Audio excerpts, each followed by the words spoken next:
तो सबको सांत्वना देते हुए बलि ने कहा, बोले जब दैव हमारे अनुकूल हो जाएगा, जब विधाता हमारे अनुकूल हो जाएगा, हम इन्हें जीत लेंगे, इसलिए उस समय की प्रतीक्षा करो। लौटा दिया बलि ने सबको।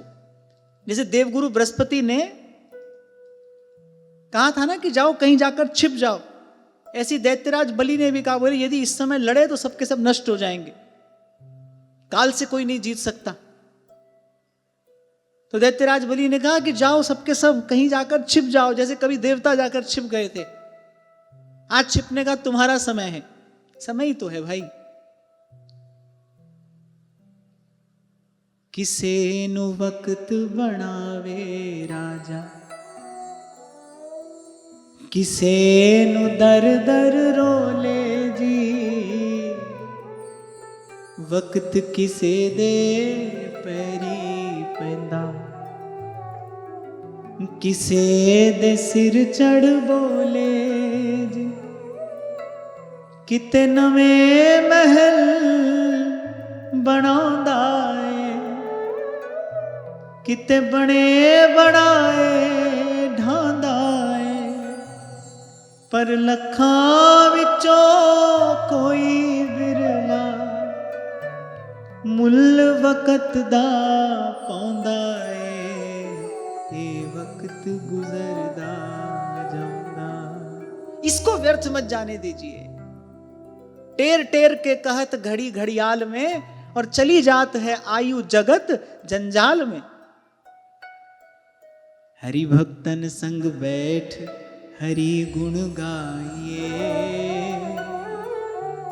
ब्रज नागर नंदलाल सुनिस दिन गाए, ब्रज नागर नंदलाल सुनिस दिन गाए। तो अपने स्वामी की बात मानकर सब दैत्य तो जाकर कहीं रसातल में छिप गए।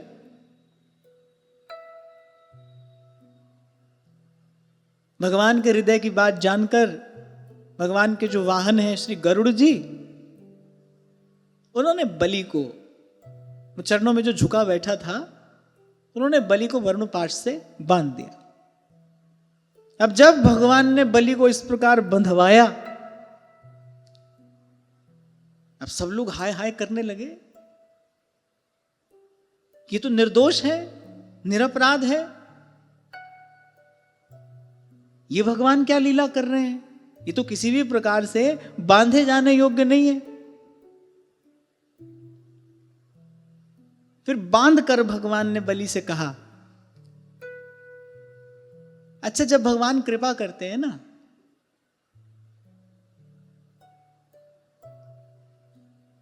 तो भगवान सर्वस्व का हरण करते हैं, पर जीव का सर्वस्व क्या है? उसका अभिमान ही उसका सर्वस्व है। जो है अपने अभिमान में ही तो है, वस्तुतः तो कुछ है नहीं। वस्तुतः भगवान अभिमान का ही हरण करते हैं, दर्पहारी हैं भगवान। अहंकार भगवान किसी का नहीं रहने देते, अपने आश्रित जन का तो कदापि नहीं रहने देते। उसमें तो भगवान ये रोग कभी नहीं रहने देते। कोई सोचे कि मैं हूं, मैं कुछ हूं, मैं श्रेष्ठ हूं, ये रोग तभी तक रहेगा जब तक भगवान की कृपा दृष्टि नहीं हुई। जिस दिन भगवान की कृपा दृष्टि हुई, ऐसा बानक भगवान बनाते हैं, ऐसी ऐसी घटनाएं जीवन में होंगी,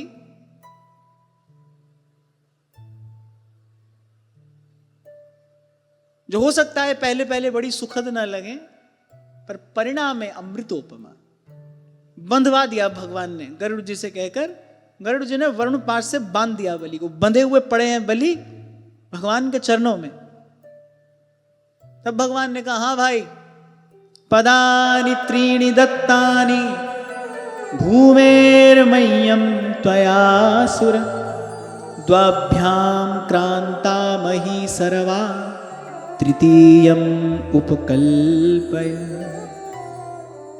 अच्छा, अब भगवान क्या कह रहे हैं? अरे असुर, तुमने मुझे पृथ्वी के 3 पग दिए थे। अब बलि को याद आ रहा है, मैं हंस दिया था।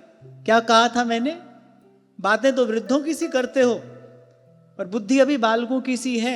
मुझे प्रसन्न कर लिया तुमने। दैत्यराज बलि को स्मरण आ रहा है वो क्षण, कैसे अभिमान में भरकर मैंने कहा था, सूर्य के सामने पहुंचकर जुगनू को पता चलता है क्या हूं मैं, क्या हूं। मैं नहीं लड़ूंगा, मैं नहीं मारूंगा, अर्जुन कहता चला जा रहा है। हाँ, भगवान ने अपना विराट रूप दिखाया, कांप गया अर्जुन। भय, आश्चर्य, आनंद सब मिश्रित भाव थे उस समय अर्जुन के मन में जब भगवान ने वो स्वरूप दिखाया। अंबर में कुंतल जाल, पद की नीचे पाताल, मुट्ठी में तीनों काल। भगवान ने कहा देख, सब जन्म मुझी से पाते हैं और लौट मुझी में आते हैं। तू जिनको मारने की बात कह रहा है, न मारने की बात कह रहा है, तेरी इच्छा या अनिच्छा का यहां प्रश्न ही नहीं है। देख, सब कुछ पहले घट चुका है, मेरी इच्छा में सब कुछ घट चुका है। राम रचि राखा, यही मैं आपसे कह रहा था। भगवान कह रहे देख, मेरी इच्छा में सब कुछ घट चुका है। तब अर्जुन को अनुभव हुआ क्या हूं मैं। अरे छोड़ सब झगड़ा झंझट, इनके चरण पकड़ लेने चाहिए बस। जो ये कराएं उसी में मंगल है, वही मंगल है।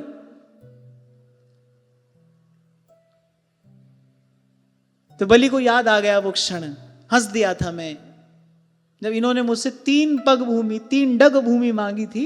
हंस दिया था मैं कि देखो, बातें तो बड़ी बड़ी करता है ये बटुक ब्रह्मचारी, पर बुद्धि अभी इसकी बालकों की सी है। मुझे प्रसन्न कर लिया, मैं तीनों लोगों का अधिपति, मुझे प्रसन्न कर लिया। और मांगा क्या? 3 डग भूमि। और डग भी भाई कोई लंबे लंबे डग नहीं भर सकता है, वामन है, नन्हे नन्हे से तो चरण है। 3 डग में कितनी भूमि ले लेगा? अब भगवान ने कहा, अरे असुर, पदानि त्रीणि दत्तानि, 3 पग भूमि देने का संकल्प तूने मुझे किया था। 2 पग में मैंने सारी त्रिलोकी नाप ली। अब अपना संकल्प पूरा कर, बता मुझे तीसरा पग कहां रखूं? अपना संकल्प पूरा कर। यावत् तपत्यसौ गोभिर यावदिन्दुः सहोडुभिः आहा यावद् वर्षति परजन्यस्तावती भूरियं तव। भगवान ने कहा, जहां तक सूर्य की गर्मी पहुंचती है, जहां तक नक्षत्र और चंद्रमा की किरणें पहुंचती हैं, जहां तक बादल बरसते हैं, वहां तक की सारी पृथ्वी तेरे अधिकार में थी। पर तेरे देखते ही देखते मैंने अपने एक पैर से भूलोक, शरीर से आकाश और दिशाएं, और दूसरे पैर से स्वर्लोक तप नाप लिया। तेरा सब कुछ मेरा है, पर जो प्रतिज्ञा तूने की थी वो अभी भी अपूर्ण है।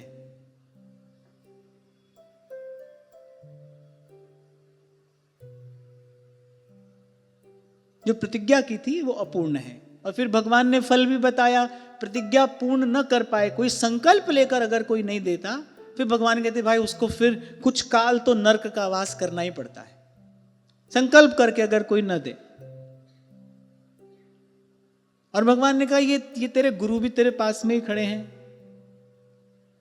उनकी तो इस विषय में सम्मति है। वो तो मैं जो कह रहा हूं वो तो उसी में अपनी सम्मति देंगे, क्योंकि मैं धर्मयुक्त बात कह रहा हूं। 3 पग भूमि देने का तूने संकल्प किया था, 2 पग में मैंने सब कुछ नाप लिया, कुछ नहीं बचा है। अब बता तीसरा पग कहां रखूं?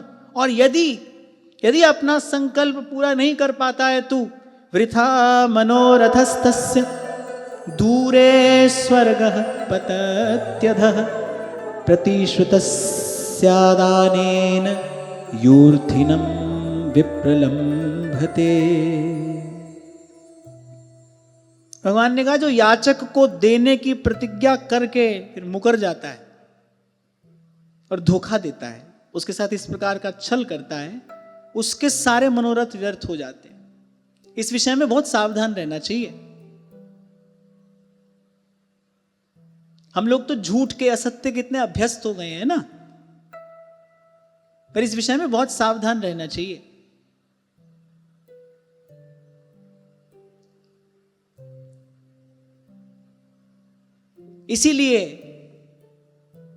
इसीलिए आधिकारिक रूप से कभी मैंने आशीर्वाद शब्द का प्रयोग नहीं किया। सबके लिए शुभकामनाएं भाई, और वो सभी के लिए है, एक के लिए क्यों? वो तो जीव मात्र के लिए है। कौन हूं मैं देने वाला भाई? देने वाला एक है, वो जब अनुकूल होगा सब मंगल है, और वो जब अनुकूल नहीं होगा तो महाराज बलि पहले कह ही चुके हैं, बल सहयोगी बुद्धि दुर्ग मंत्र औषधि साम दाम दंड भेद सब कुछ लगाकर भी कुछ नहीं किया जा सकता।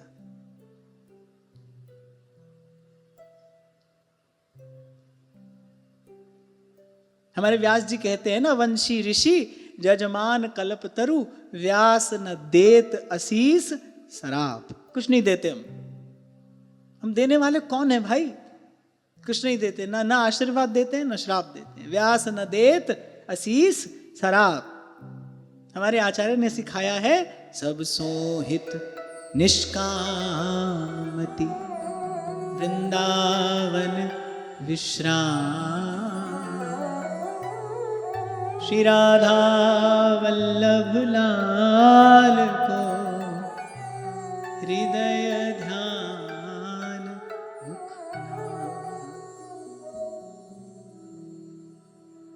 देखो, ये पंचभूत का देह लाख नहा लो पर ये कभी भी पूर्ण रूपेण पवित्र नहीं हो सकता। ये मलमूत्र का पिंड है, मलमूत्र शरीर में रहता ही है, ये कभी पूर्ण रूपेण पवित्र नहीं हो सकता। मन की दशा तो आप हम सब जानते ही हैं, बुद्धि संशयात्मिका है। पवित्र हो क्या सकता है?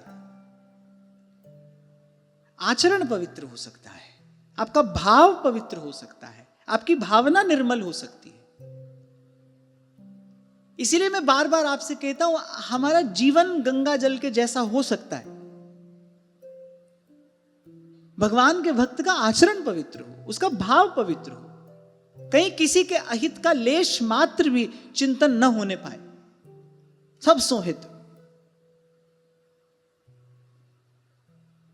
कब होता है किसी का अहित चिंतन? जब कोई हमारे स्वार्थ में बाधा बनता है।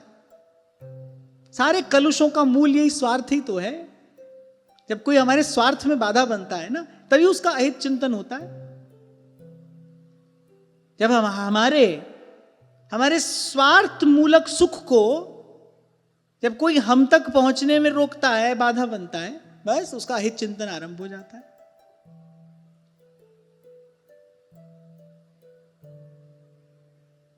व्यवहार में ध्यान रखना चाहिए छोटी छोटी बातों का। यहां भगवान कह रहे हैं, तो देकर मुकर जाने वाला और दी हुई वस्तु पुनः ले लेने वाला, बोले दोनों को ही नरक जाना पड़ता है, नरकगामी होना पड़ता है। महाराज नृग का प्रसंग तो आपने सुना ही होगा। कितने बड़े दानी, एक भूल हो गई, गिरगिट बनना पड़ा। इसलिए मैं तो कहता हूं, इस झंझट में अपने आप को डालिए ही मत। हम देने वाले हैं ही कौन भाई? मैं आशीर्वाद देता हूं या मैं श्राप देता हूं, ये बड़ी बात है भाई।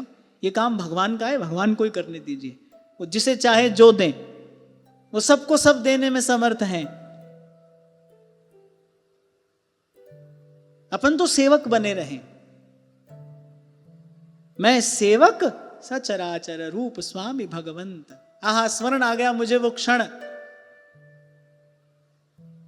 जब रावण आया ना अंगद जी का पैर उठाने। अब पांव उठाने के लिए झुकना पड़ा।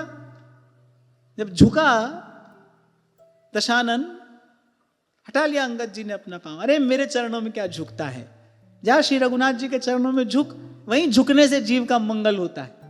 वही चरण सब मंगल का कारण है। मेरे चरणों में क्या झुकता है? प्रभु के चरणों में झुक। आप देखिए, मैं कई बार इस घटना का चिंतन करता हूं, क्योंकि भक्तों का आचरण ही प्रमाण है। महाजनो येन गतः सपंथा। श्री विठल दास जी ने सौराष्ट्र के राजा को अपने रोम रोम में दिव्य वृंदावन का दर्शन करा दिया।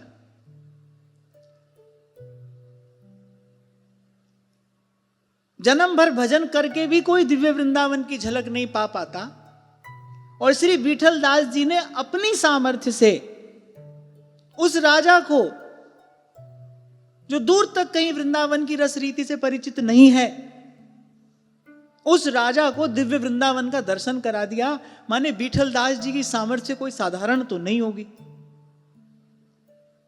एक होता है अपने भीतर आप दर्शन कर रहे हैं, साधक को अपने हृदय मंदिर में अपने प्रभु का, अपने आराध्य का दर्शन होता ही है, लीला का अनुभव होता ही है।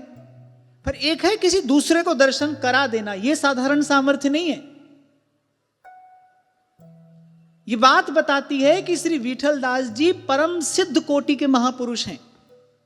भजन भावना उनकी सिद्ध है, उनके अधिकार में है, जिसको चाहे उसको दर्शन करा दे। जैसे स्वामी जी ने अकबर को दर्शन करा दिया दिव्य वृंदावन का। पर जब राजा चरणों में पड़ा, विठल दास जी बहुत सावधान हो गए। राजा ने कहा कि मैं आपका कृपा प्रसाद चाहता हूं। विठल दास जी ने कहा यह प्रसाद देने के अधिकारी तो श्री आचार्य चरण हैं, वृंदावन में विराजमान हैं। इच्छा है तो जाओ उनकी शरण में जाओ, देने वाले वो हैं। फिर व्यास जी कह रहे हैं, वंशी ऋषि जजमान कल्प तरु व्यास न देत असीस सराप। कहना भी हो फिर ये कहना चाहिए भगवान मंगल करें। आप बीच में मत आइए, मैं आशीर्वाद देता हूं, मेरा आशीर्वाद है, मेरा श्राप है। आप बीच में मत आइए। कियो गोपाल ही को हुई।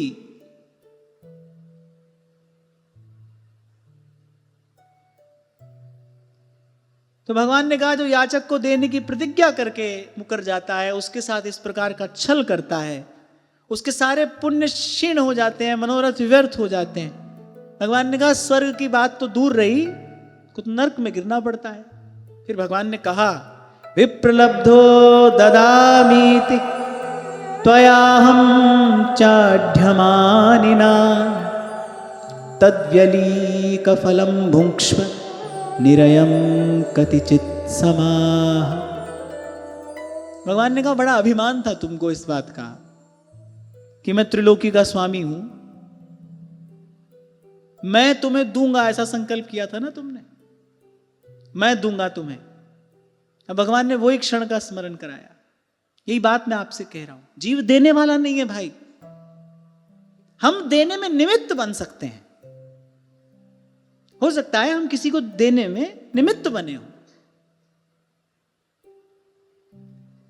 पर जीव देने वाला नहीं है। भगवान ने उसी क्षण का स्मरण कराया। कहा भगवान ने बड़ा अभिमान था तुझे इस बात का कि मैं धनी हूं, त्रिलोकी का अधिपति हूं। कैसे गर्व में भरकर तुम मुझसे कह रहे थे मांग लो ब्राह्मण कुमार, ये मांग लो वो मांग लो। अरे जब देने वाला मैं हूं तो फिर ऐसा मांग लो कि फिर किसी से मांगना ना पड़े। कैसी बड़ी बड़ी बातें तुम कर रहे थे। भगवान ने कहा कहां गया वो सब सामर्थ्य। बलि मुख नीचा किए सब सुन रहे हैं। बलि को समझ में आ रहा है कि इस अभिमान का नाश भगवान के बिना और कोई नहीं कर सकता। जीव का जो अभिमान है ना, भगवान कृपा करते हैं तब ये मिथ्या अभिमान नष्ट होता है। भक्ति महारानी जब अनुग्रह करती है, इसीलिए भक्ति विशेष है, इसीलिए भगवान भक्ति का पक्षपात करते हैं। ज्ञान भी इस सूक्ष्म अहम को नष्ट नहीं कर सकता। सुदीर्घ काल से उस ब्रह्म तत्व का चिंतन करने वाले लोमश ऋषि दे दिया ना श्राप, क्रोध में भरकर श्राप दे दिया। काकभूषुंडी जी मुस्कुराते हुए कहने लगे क्रोध की हुई द्वैत की बिन अज्ञान। दे दिया श्राप, जा मैं तुझे श्राप देता हूं। कर्ता बनकर बैठ गए ना, तुम्हारे वो सूक्ष्म अभिमान बना था ना भीतर।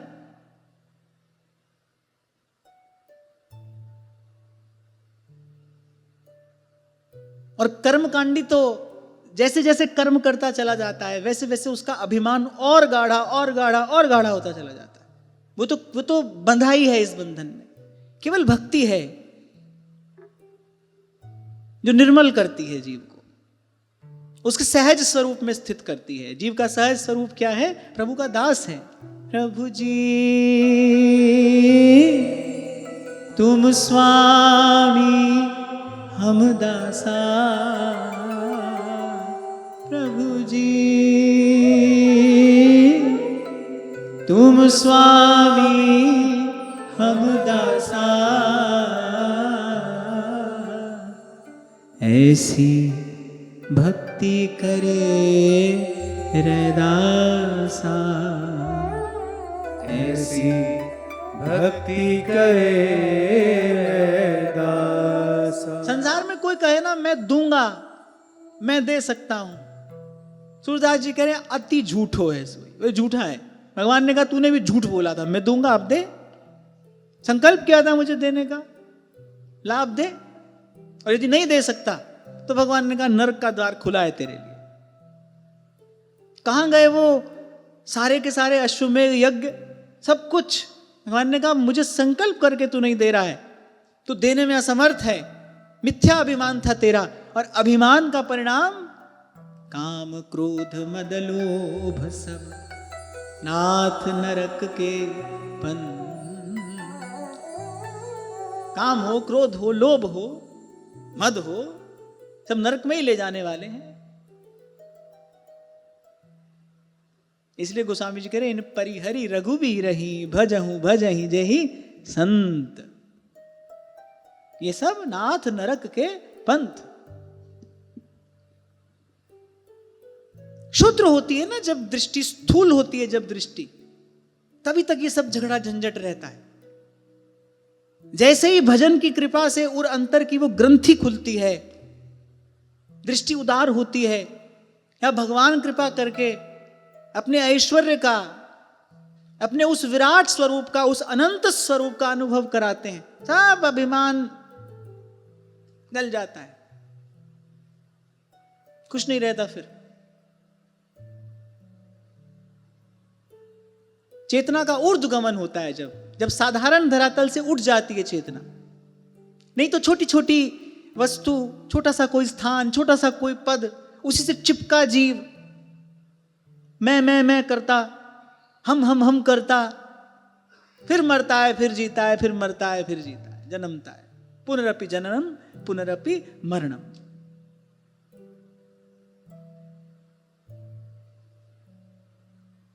देखो बाहर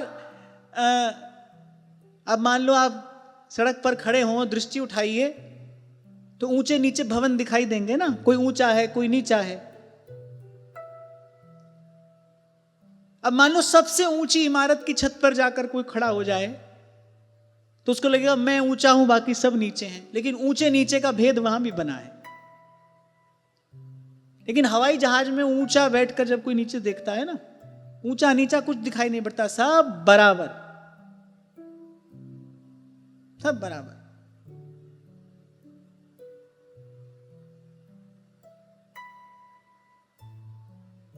अरे एक मंजिल और बन जाए छत फर्श हो जाती है ना। जीवन लगाकर व्यक्ति कोई श्रेष्ठ उपलब्धि प्राप्त करता है, अनंत भगवान की रचना है, उससे श्रेष्ठ उपलब्धि लिए कोई एकाएक सामने आकर खड़ा हो जाता है, लो सब मजा किरकिरा, जीवन व्यर्थ हो जाता है।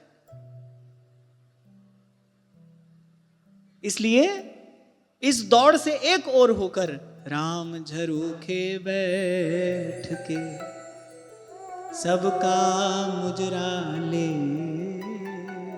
इसमें पलायन नहीं है, ये विवेक है, ये पलायन नहीं है, ये डर कर भागना नहीं है, ये विवेक है। ये सार्थक में, ये सार वस्तु में अपने जीवन का अभिनिवेश करना है, सार वस्तु में अपना जीवन लगाना है, निस्सार से हटाकर सार में लगना है। ये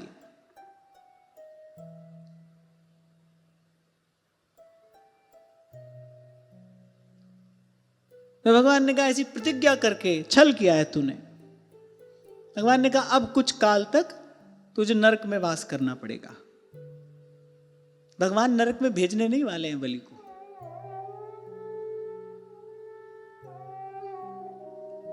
श्री सुखदेव जी महाराज कह रहे हैं एवं विप्रकृतो राजन बलिर्भगवता सुरः भिद्यमानोऽप्यभिन्नात्मा प्रत्याह विक्लवं वचः। इस प्रकार भगवान ने असुर राज बलि का बड़ा तिरस्कार किया, डांटा, फटकारा, नरक का भय दिखाया। बलि को धैर्य से विचलित करना चाहा, पर धन्य है बलि, तनिक भी विचलित नहीं हुए। उनके मुख पर किसी प्रकार की कोई चिंता की रेख नहीं है। सर झुकाए भगवान की सब बात सुन रहे हैं और मन ही मन ये जानते हैं कि प्रभु जो कर रहे हैं मुझ पर कृपा करने के लिए ही कर रहे हैं, मुझ पर अनुग्रह करने के लिए ही कर रहे हैं। बोल चुके जब भगवान, अंत में ये कह दिया अब तैयार हो जा नरक में जाने के लिए। आप देखो क्या हुआ है बलि के साथ। कुछ क्षण पहले तक बस 100वां यज्ञ पूर्ण होता और बलि सदा के लिए स्वर्ग का आधिपत्य प्राप्त कर लेते, इंद्र पद पर अभिषिक्त हो जाते। देखो कुछ क्षण में कैसी घटना घटी।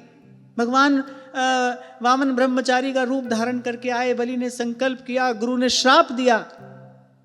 अब जिसके लिए ये सब किया वो भगवान भी क्या कह रहे हैं कि भैया संकल्प पूर्ण नहीं किया, अब तो नरक में जाना पड़ेगा। शुक्राचार्य कह रहे हैं देख बेटा, मैं पहले ही तुझसे कह रहा था, नहीं मानी ना तूने मेरी बात, मैं तुझसे पहले कह रहा था। ये जो 3 डग भूमि इन्होंने मांगी है, ये 2 डग में सारी त्रिलोकी नाप लेंगे, बांध लेंगे तुझे, अंत में तुझे नरक जाना होगा। गुरु का श्राप मिला। आप देखो क्षण ही भर में त्रिलोकी का आधिपत्य बलि के हाथ से चला गया। सब संगी साथी छोड़कर चले गए। गुरु ने राज्य लक्ष्मी से हीन हो जाने का श्राप दे दिया और भगवान भी तिरस्कार करके ये कह रहे हैं कि बेटा अब तो तुझे नरक में जाना ही पड़ेगा। इतना सब बलि के साथ हो गया, लेकिन बलि विचलित नहीं हुए। बलि अपने मन में ये बात जानते हैं, प्रभु जो कर रहे हैं इसमें मेरा मंगल ही है। ये मंगल भवन है, इनके प्रसाद से जो भी प्राप्त होगा उसमें मेरा परम हित होगा, मेरा परम कल्याण होगा। यहां आकर ये बात समझ में आती है क्यों आए हैं भगवान बलि की यज्ञशाला में। जब से ये चरित्र आरंभ हुआ, मैं बार बार आपसे कह रहा हूं ना, भगवान चाहते देवताओं का कार्य किसी भी प्रकार से सिद्ध कर देते। चल कर आए भगवान, चल कर आए।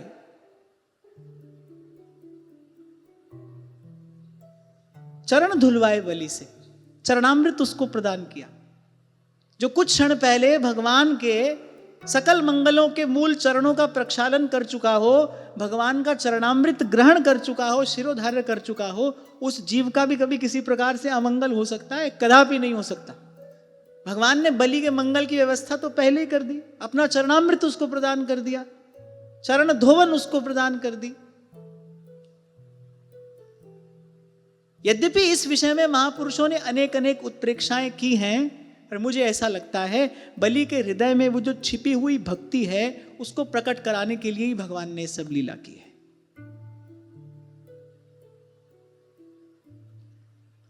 तनिक भी विचलित नहीं हुए बलि, बड़े धैर्य से बोले। अब जो बलि ने कहा है वो बड़ा महत्वपूर्ण है, धर्म का सार है जो बलि इस समय कहते हैं। यद्युत्तम श्लोक भवान ममेरितम वचो व्यलीकं सुरवर्य मन्यते करोम्यृतं तन्य भवेत् प्रलम्भनम् पदं तृतीयं कुरु शीर्ष्णि में निजम। भगवान ने कहा, हे देवों के देव, आप देवताओं के भी आराध्य हैं, आपकी कीर्ति बड़ी पवित्र है। बोले, और प्रभु आप तो अंतर्यामी हैं, आपको लगता है मैंने असत्य भाषण किया है? बलि ने कहा, नहीं प्रभु, आपके साथ छल नहीं किया मैंने। आपके साथ छल कर भी कौन सकता है, और आपके साथ छल नहीं किया मैंने। मैं अभी अपना संकल्प पूर्ण करके दिखाता हूं। हतप्रभ हो गए सब, क्या देंगे अब बलि? सब कुछ तो दे चुके। तो बलि ने कहा, बड़े बड़े विद्वान, शास्त्रों के विद्वान इस यज्ञ मंडप में सन्मुख हैं, अनेक अनेक विद्याओं में दक्ष कुशल मेरे गुरुदेव महर्षि शुक्राचार्य यहां पर विराजमान हैं। क्या दान दाता दान से अलग नहीं होता? जो देने वाला है, क्या वो दान से अलग नहीं है? सब लोगों ने सम्मति दी, हाँ भाई बलि बिल्कुल ठीक कहता है। अगर बलि उस समय अधीर हो जाते तो ये बात कहां से विचार में आती? यहां एक और बात दर्शनीय है, अभिनंदनीय है। छोटी सी प्रतिकूलता आने पर हम धीरज खो देते हैं। आप देखिए बलि के साथ क्या क्या नहीं हो गया। एक क्षण में रंक हो गए, सब संगी साथी छोड़कर चले गए, गुरु ने श्राप दे दिया, भगवान नरक में भेजने को उद्यत हैं, वरुण पाश से बंधे हुए। बलि ने अपना धैर्य नहीं खोया। धीर पुरुष हैं, महान हैं। तो बलि ने कहा कि सब गुरुजन यहां पर विराजमान हैं, सब विचार के मुझे बताएं कि क्या दान दाता दान की गई वस्तु से अलग नहीं होता? क्या उसका अस्तित्व दान से अलग नहीं है? सब हतप्रभ हो गए। अब भगवान मन मन ही मन मुस्कुरा रहे हैं। सबने सम्मति दी कि बलि बिल्कुल ठीक कह रहे हैं कि जो दान दाता है वो दान से अलग होता है। तब बलि ने कहा, करोम्यरितं तन्न भवेत् प्रलम्भनम् पदम तृतीयम। हे प्रभु, वो जो तीसरा पग है, कुरु शीर्ष्णि में निजम। अभी मैं बचा हूं, अभी मेरे द्वारा दी गई वस्तु वो आपने 2 पग में नाप ली है, पर अभी मैं बचा हूं। अब ये तीसरा पग जो है ना, सिर झुका दिया बलि ने, और हे नाथ, ये जो तृतीय पग है इसको आप मेरे मस्तक पर रख दीजिए। आप देखिए क्या क्या नहीं मिल रहा है बलि को। पहले चरण धोए चरणामृत पाया, चरण धोए चरणामृत पाया। परसों भी आपसे कह रहा था ना, अपना चरण धुलवाने के लिए चरण दिया होगा ना भगवान ने बलि के हाथ में। सोचो, जिसको मंगल भवन अपना चरण दे दें, सब मंगलों के मूल भगवान के चरण हैं, क्या उसका भी कभी अमंगल हो सकता है? और अब तो क्या कहना, कालिया के मस्तक पर भगवान का चरण चिन्ह था। भगवान ने कहा, जा, तुझे काल से कोई भय नहीं है। ये मेरे पद चिन्ह जो हैं ये तेरे मस्तक पर अंकित हैं, जा, अब तुझे काल का कोई भय नहीं। ये जो हम तिलक धारण करते हैं ना, ये वस्तुतः श्री जी का चरण चिन्ह ही है। इसी भाव से वैष्णव ऊर्ध्वपुंड धारण करता है, चरण चिन्ह है। पद्म पुराण में, स्कंद पुराण में बड़े विस्तार से वर्णन किया है भगवान वेदव्यास ने। मस्तक पर तिलक हो, शरीर छूट जाए, कहीं भी छूटे, किसी भी स्थिति में छूटे, यदि मस्तक पर तिलक है, माने भगवान का चरण चिन्ह यदि मस्तक पर है, यम के दूत नहीं आ सकते उसके निकट, भगवान के पार्षद ही आएंगे। इसीलिए हमारे व्यास जी कहते हैं, गोत गोपाल जनेऊ माला शिखा शिखंडी हरि मंदिर भाल। बोलिए, जो हमारी माला है यही हमारा जनेऊ है, और जो मस्तक पर तिलक है ना, यही हमारी शिखा है, हमारा श्रृंगार यही है। गोत गोपाल जनेऊ माला शिखा शिखंड हरि मंदिर भाल। हरि गुण नाम वेद धुनि सुनियत, मूंज पखावज कुस करताल। भगवान के नाम का कीर्तन करते हैं, वही वेद धुनि है। और मूंज और कुशा क्या है? बोले, करताल और पखावज ही हमारी मूंज और कुशा है।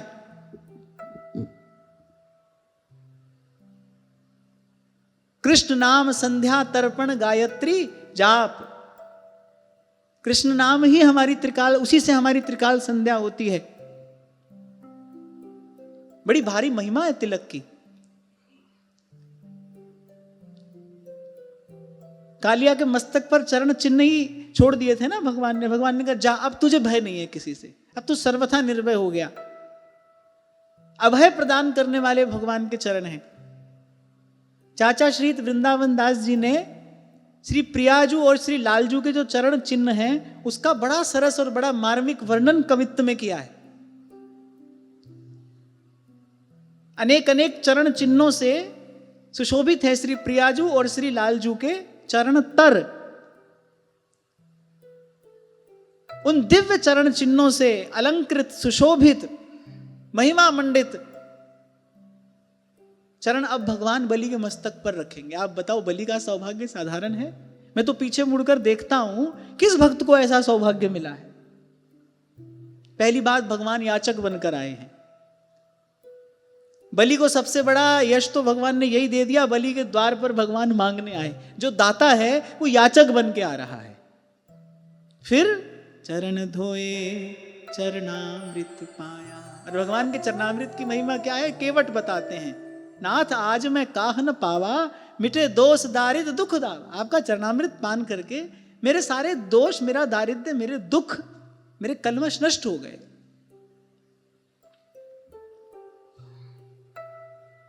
बलि ने कहा, प्रभु ऐसे तो आप अंतर्यामी हैं, आपके सन्मुख क्या कहूं, पर फिर भी ना मुझे नरक जाने का कोई भय है और ना राज्य हाथ से चले जाने की कोई चिंता। इस वरुण पाश में आपने मुझे बांधा है, इससे भी मुझे कोई कष्ट नहीं है, कोई पीड़ा नहीं है। अपार दुख में पड़ने से मैं नहीं डरता। बलि ने कहा, मेरे पास कण ना रहे,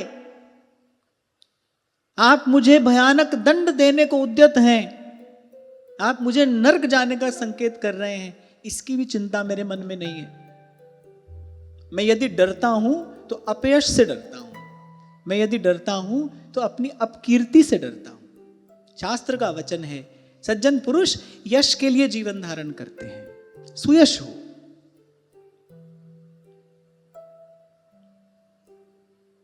और मैं इस विचार का जब चिंतन करता हूं तो मुझे लगता है कि सुयश केवल एक ही प्रकार से होता है, बाकी तो सबका यश कुछ काल के लिए रहता है, पर भगवान का भक्त है उसका यश सदा रहता है। भजन करने से परम यश की प्राप्ति होती है, अमर यश की प्राप्ति होती है। पहला सिद्धांत, सज्जन पुरुष जो है रोटी कपड़े के लिए नहीं जीता, वो यश के लिए जीता है। और फिर मैं कहता हूं कि यदि यश के लिए जीना है तो फिर यश भी ऐसा हो जो सदा रहे। बाकी तो भाई सब काल के गाल में समा जाता है। कुछ काल के लिए यश रहता है, बड़े बड़े राजा महाराजा हुए, धीर धुरंधर हुए, कुछ काल के लिए यश रहा, आज कोई नहीं जानता, कोई जानना नहीं चाहता। भगवान के भक्त हैं, उनका यश अमर यश है। जैसे भगवान की कीर्ति पवित्र है, ऐसे भगवान के भक्तों की कीर्ति पवित्र है। इसके लिए जीवन धारण किया जाए, भगवद आराधन किया जाए, मन से, वचन से, कर्म से श्री भगवान की आराधना की जाए। तो बलि ने कहा कि डरता हूं, अपयश से डरता हूं, अब कीर्ति से डरता हूं। बड़ी सुंदर बात आगे बलि ने कही, पुंसाम श्लाघ्यतमं मन्ये दंडमर्हत्तमार्पितम्। वाह, यम न माता पिता भ्राता सुहृदश्चादिशन्ति। बलि ने कहा कि अपने पूज्य, अपने गुरुजनों के द्वारा दिया हुआ जो दंड है, बोले वो तो जीव मात्र के लिए अत्यंत वांछनीय है, माने जीवन में उसकी बड़ी आवश्यकता है। गुरुजनों के निग्रह की बलि कह रहे जीवन में बड़ी आवश्यकता है, क्योंकि माता पिता सुहृद वो तो मोह और आसक्ति के बंधन में बंधे होकर वो तो जीव को वैसा दंड नहीं दे पाते। संसार में तो कोई आपको दंड कब देगा? जब आप उसका बुरा करोगे। संसार में कोई आप पर क्रोध कब करेगा? जब आप उसका अहित करोगे, उसका बुरा करोगे। गुरु आपको कब दंड देता है? जब आप अपना बुरा करते हो, जब आप अपना अहित कर रहे होते हो अज्ञान के कारण, मूढ़ता के कारण, तब गुरु निग्रह करता है। गुरु के दंड में भी स्वार्थ नहीं है, गुरु के निग्रह में भी स्वार्थ नहीं है, उसके अनुग्रह में मोह और आसक्ति नहीं है, करुणा है, कृपा है। गुरुजन जब अनुग्रह करते हैं तो उनके अनुग्रह में मोह और आसक्ति नहीं है, करुणा है, भगवत प्रेरणा है, अनुग्रह है। और गुरुजन जब दंड देते हैं उसमें भी स्वार्थ नहीं है। संसार में कोई जब दंड देता है, कब देता है? भाई आपने उसका कुछ अनुचित कर दिया, अपकार कर दिया, तो आपको दंड देगा, क्रोधित होगा। ऐसा ही तो होता है। गुरु कब दंड देता है?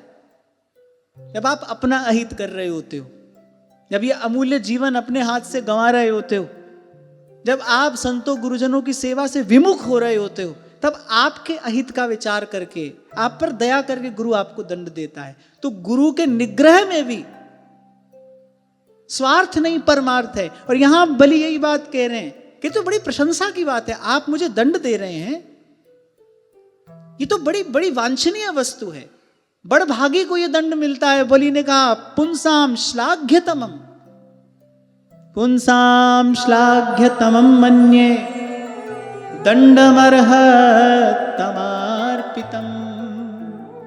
यम न माता पिता भ्राता सुहृदश्चादिशन्ति। धृतराष्ट्र गांधारी समय रहते दुर्योधन को दंड दे देते, कुल का नाश नहीं होता, महाभारत नहीं होता। मोह में अंधे, आसक्ति में बंधे, पुत्र मोह के कारण उसके अनुचित को भी अनुचित नहीं कह पाए, जाने दिया उसको कुमार्ग पर जाने दिया। क्या परिणाम हुआ? तो बलि ने कहा कि माता पिता भाई बंधु ये तो मोह आसक्ति में बंधे हैं, ये तो दंड भी देते हैं तो स्वार्थ के कारण देते हैं। इनके सुख में जब बाधा पड़ती है तब क्रोध करते हैं, तब दंड देते हैं। पर गुरुजनों द्वारा दिया गया दंड, गुरुजनों द्वारा किया गया निग्रह, उसमें तो जीव का परम कल्याण निहित होता है, परम हित निहित होता है। और एक और बात कहूं, कहकर वाणी को विराम देता हूं। जिसका जीवन गुरु के अनुग्रह और निग्रह से वंचित है, वो कुछ भी प्राप्त कर ले, लेकिन जीवन का जो परम लाभ है वो कभी भी प्राप्त नहीं कर सकता। जब तक डोर दी नहीं जाती है ना गुरु के हाथ में, जचे जिस तरह नाच नचावो थे मन भायो जी, चिंता मिटी बड़े चरणारो सहारो पायो जी, नाथ धरी सरणी आयो। मैं वो छोटा सा था, तब से गाता हूं ये। ठोक पीट थाने रूप संवारो, सुघड़ बनायो जी, ठोक पीट थाने रूप संवारो, सुघड़ बनायो जी। धूल पड़ा कांकर थो में तो हो,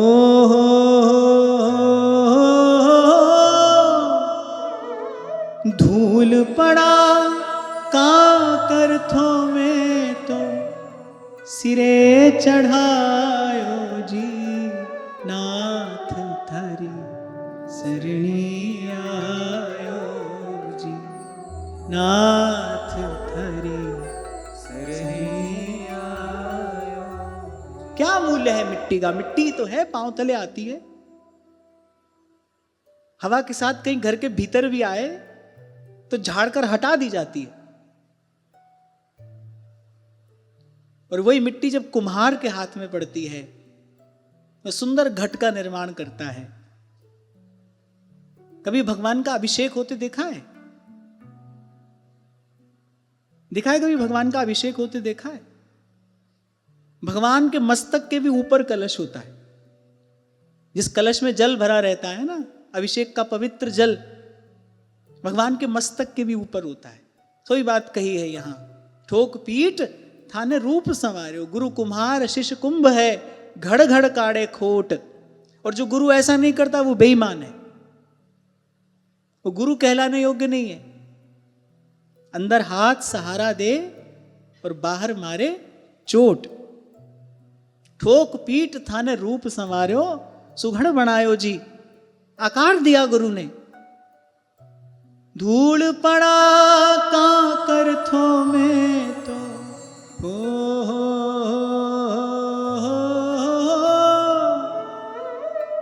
धूल पड़ा कांकर थो में तो सिरे चढ़ायो जी नाथ थारी सरणी आयो जी नाथ थारी सरणी आयो जी। तो बलि ने कहा प्रभु किसी बात का भय नहीं है, मुझे केवल अपकीर्ति का भय है और प्राण रहते वो अपकीर्ति में नहीं होने दूंगा। रखिए तीसरा पग मेरे मस्तक पर रखिए। आपने अब तक जो ग्रहण किया है वो दान है, मैं दानी हूं। दानी दान से अलग होता है, उसका अस्तित्व दान से अलग है। ये तीसरा पग मेरे मस्तक पर रखिए और मेरी प्रतिज्ञा पूर्ण करिए। आज की वार्ता यही श्री जी के चरणों में निवेदन करते हैं। महाराज श्री के चरणों में प्रणाम। आप सबके हृदय स्थित प्रभु भाव प्रभु को नमन।